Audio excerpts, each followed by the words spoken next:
Hello there. Well, once again, no interview, and I don't think this is going to be a very long episode because I'm very discouraged right at the moment. I really miss my brother John at the moment because one thing that he used to do was he used to help me get perspective during difficult times.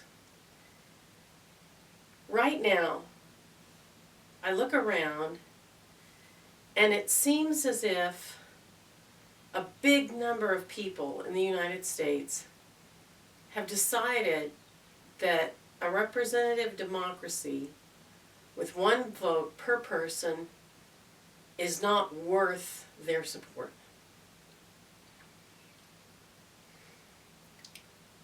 And that discourages me because in my heart I've always felt that a representative democracy that's ambition is to provide justice for all and equal justice under the law. That's the government that's going to most closely approach the way Christ encouraged nations to behave. And he did speak to nations, not just individuals. I believe in the individual agency of each person, and I believe that their choice about salvation is theirs.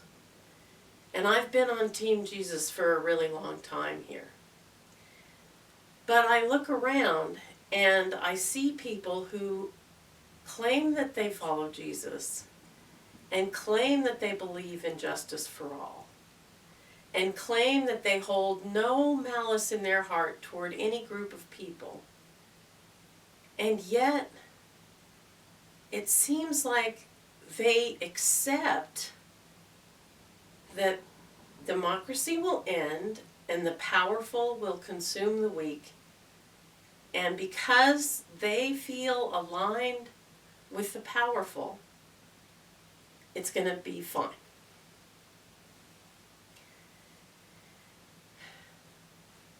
And what John would often do is he would remind me about political tensions that have existed throughout history in the world and in this nation.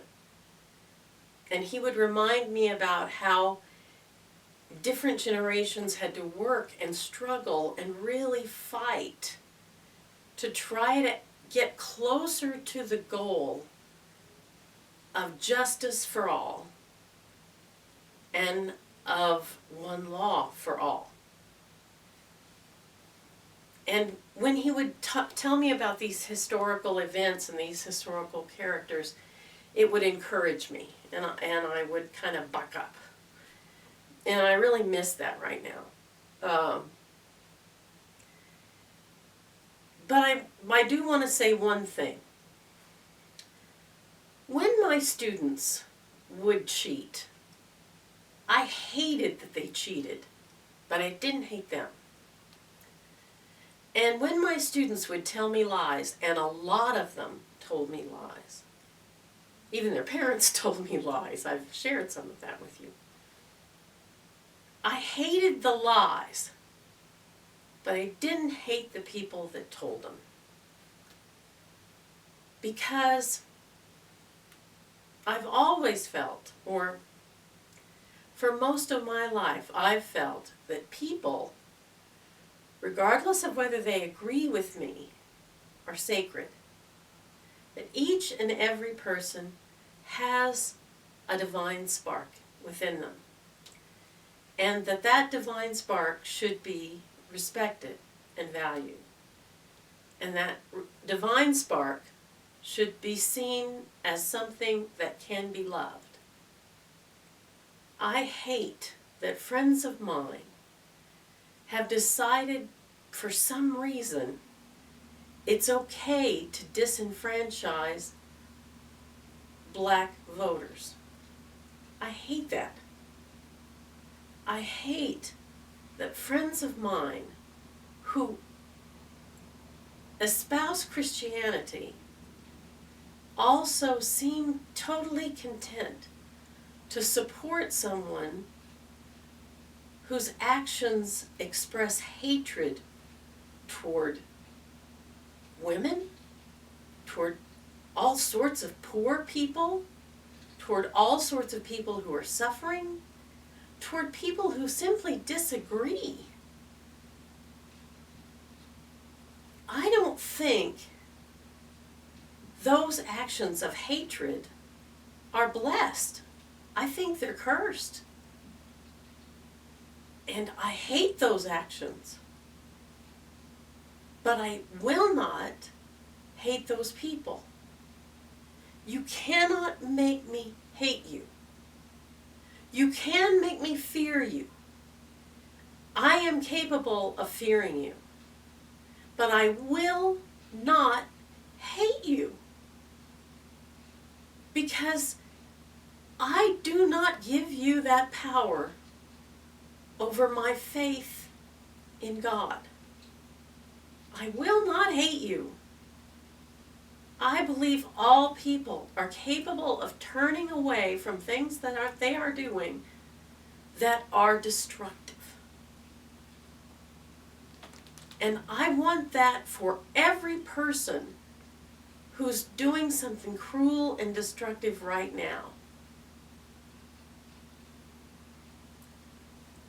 I've always treasured the ability to vote, but I've never treasured it more than I do now. I fear for our nation because of how many people are willing to let go of their vote. They're willing to say, yes, let the rich eat the poor. Let the powerful not go on, push down the weak.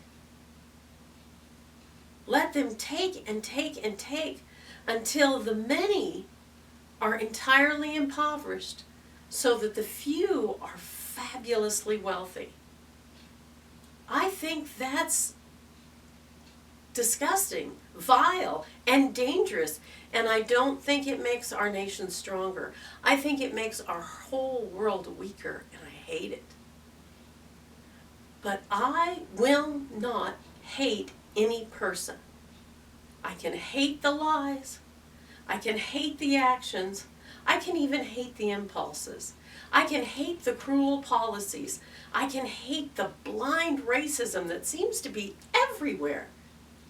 But I will not hate people. I will not do it. And I know John wouldn't do it either. He got plenty mad at lots of students, and he got plenty frustrated with bosses and co-workers and friends and family members. But he did not hate, and neither did Mother. And I miss them so much right now, because it seems like a big section of my world, and unfortunately some members of my closest friends and family, have decided it's just okay to hate. They're going to hate other people. They're going to let me be called evil because I disagree with them. And that just tears my heart out. I was going to talk about literature today and talk about history and how history and literature run together and how the artists of each era write about the realities around them, but I just don't have the strength. I know that anybody watching this is probably on the same wavelength I am, and I'm probably not reaching to anybody that's caught up in the hate that's running around our country right now. But if I do reach out to anybody in that situation, please turn away from it. Don't hate people because they disagree with you. You can hate their idea, but then love them. Because I, for one, love you. That's it for today. I hope you have a pleasant rest of the day, and I hope you see me again. You gorgeous people.